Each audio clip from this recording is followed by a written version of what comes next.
what's going on, guys? I know I haven't made a video in a while. I had to work a lot this week, and I was recently sick. Actually, I'm still recovering from a cold, so I'll try to enunciate as much as possible and try not to cough a lot. But that's why I haven't made a video in a while. So I wanted to focus on Trump because I've been bashing the liberals pretty consistently, and I have to be fair. Because if people point out these biases, they're going to be like, well, you say you're not Republican or a Democrat. You say you're libertarian, but yet you consistently bash the liberals. So that's because they're just easy. And it's fun. But bashing Trump is fun too because, well, actually both of them are easy. I just switch back and forth. Not only am I going to bash him, I'm going to show what he should do if he really wants to achieve the goals that he says that he does. Because you can't just criticize something without offering up a solution of your own. You can't, because it's so easy to criticize something, to bash something. When someone says, okay, well, if you don't want to do that, then what do you say? That's not constructive at all.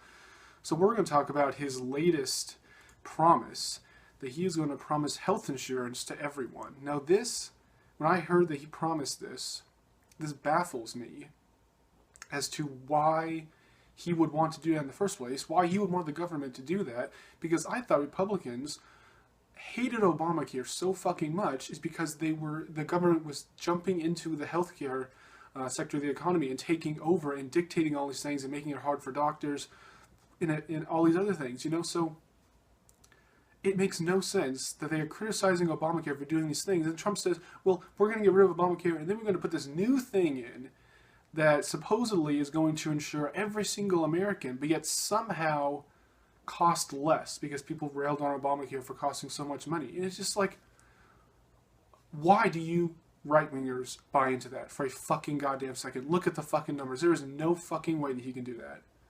He's talking out of his ass and you people just gobble it up. Oh, he's going to save this economy. He's going to save this country by doing all these wonderful things.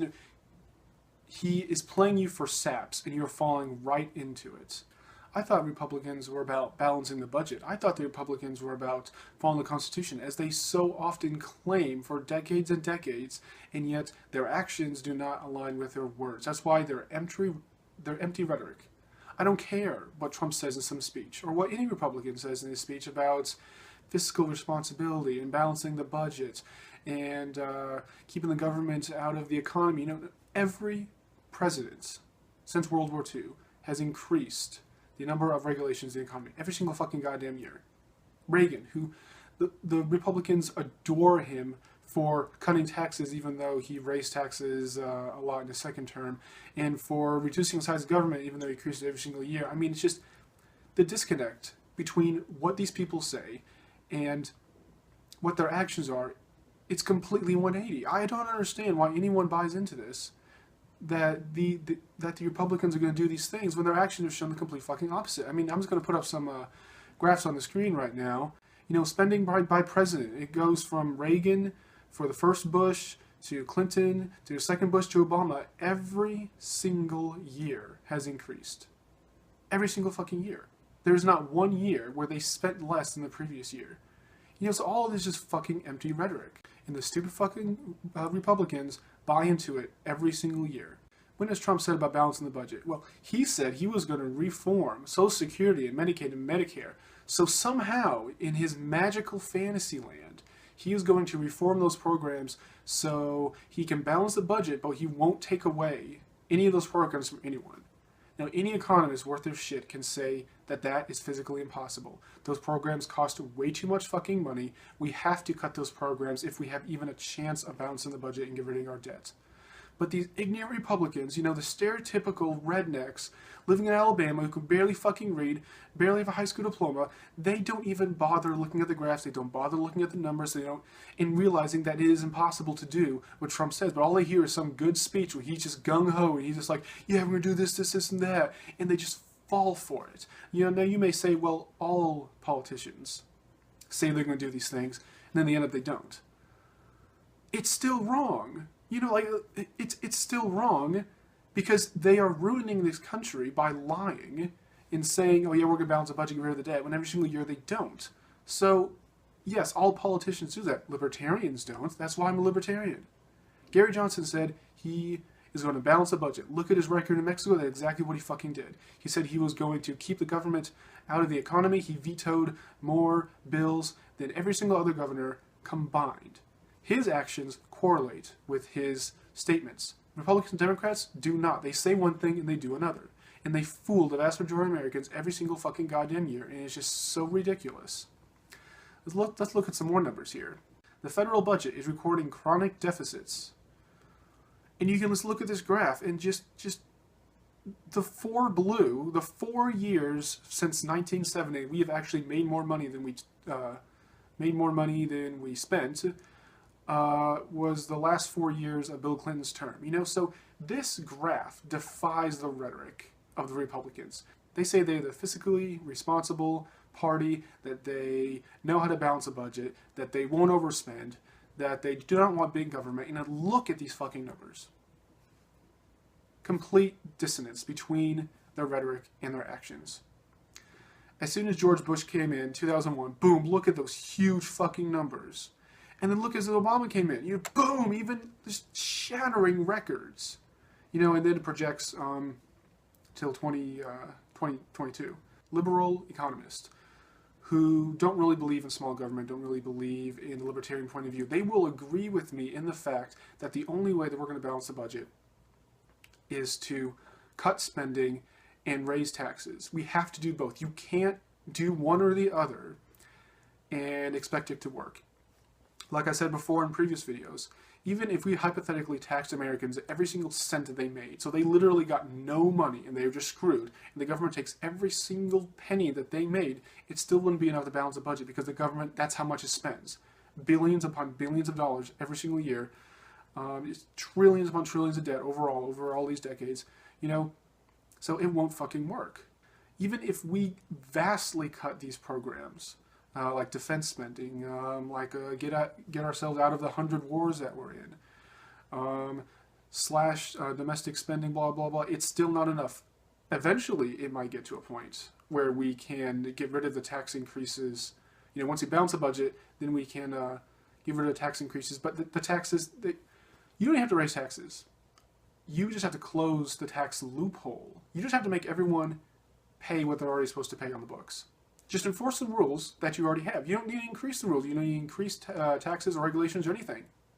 In keeping in line with libertarian goal of not adding more federal regulations and keeping taxes as low as possible. You just have to enforce the rules that are already on the books, and all these corporations who make billions upon billions of dollars in revenue, but they do all these schemy little things, put offshore bank accounts and wire different things. All these little tricks that they do, they end up paying no taxes on the billions of dollars of profit that they make. Meanwhile, me and you, slaving in an office or slaving over, working fast food or a waiter, or all these people, hardworking Americans that are working so damn hard, they have to pay a huge chunk of their salary in taxes. But yet someone who makes 100, 1,000 times more doesn't have to. Just how is that fucking fair? Now, this next graph is just looking at the number of regulatory restrictions, just by numbers, not by dollars, just sheer numbers of the restrictions that the government places in the economy. And look at that fucking graph. 98 to 99, that was the only year it didn't increase. It's basically stayed the same. But every single year, without fail, doesn't matter which president it is, it increases. Again, these graphs shadow the rhetoric that Republicans say, and I love calling them out on their bullshit when they say, we're going to balance the budget, we're going to get rid of the debt, we're going to reform all these programs, but not take away anyone's social programs that they already have. And it's just like, you're so full of shit. You are straight out fucking lying, because you can just look up these graphs, take 2 seconds to look them up on the internet, and it'll prove that you're wrong. So all these people who adore Trump, who are saying he's going to fix all these things and do all these things, no, he's not. He's going to continue the same Republican policies that have been in line for decades, and it's not going to get any better. There's not going to be small government. There's going to be big government, but it's going to be for the programs and the people that the Republicans like. It's going to be more military spending. When has Trump said, let me end the 100 wars we're in, because that's fucking insane that we are fighting?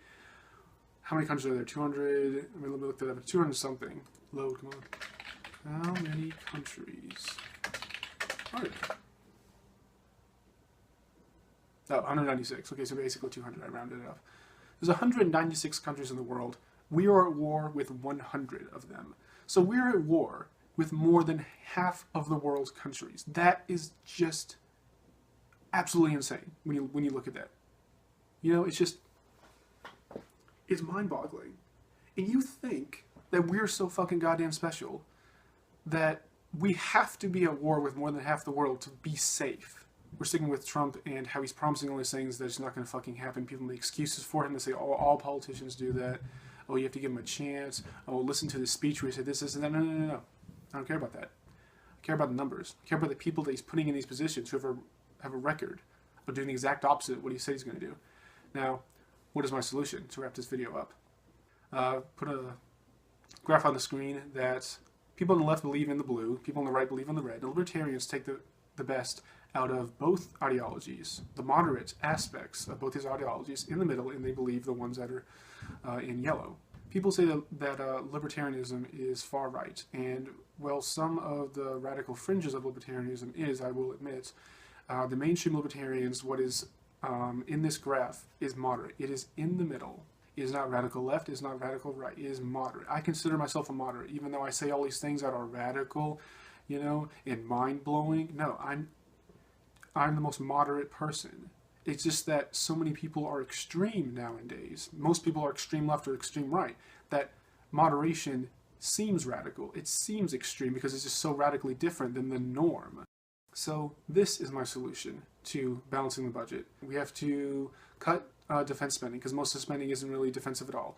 We have to get out of the 100 wars that we're in. We have to close all the military bases and bring all the troops home. That's saving billions and billions of dollars. We need to cut back on social programs. We need to get rid of government intervention in the economy that is strangling it, because when you cut back on social services, these people are now lacking funds to buy the things they need to buy, you know, medicine, you know, whatever social program is talking about. But you're going to make up for that in the fact that you're going to deregulate more, deconstrict the economy more. The economy will prosper, there'll be more jobs, there'll be higher salaries, and people will be able to make up for the fact that, hey, Medicaid didn't pay for my stuff now because they cut back on the program. But now I'm making more money in this higher paying job that I can buy the medicine and I'm still okay. This way, people are not relying on the government to get their medicine they need to survive. They are able to do it on their own salary, on their own terms, on their own work. Now, that was just a basic summary of how you're going to do it. Obviously, you have to go with, this is a huge undertaking if someone would actually do it. I'm just giving a summary of all these things you need to do, all these tiny little things that add up to balancing the budget, because you can't just do one thing. It's not just one thing. Oh, yep, balance the budget. All these little things is going to save a couple of million here, a couple of billion here, and you combine all of that to balancing the budget.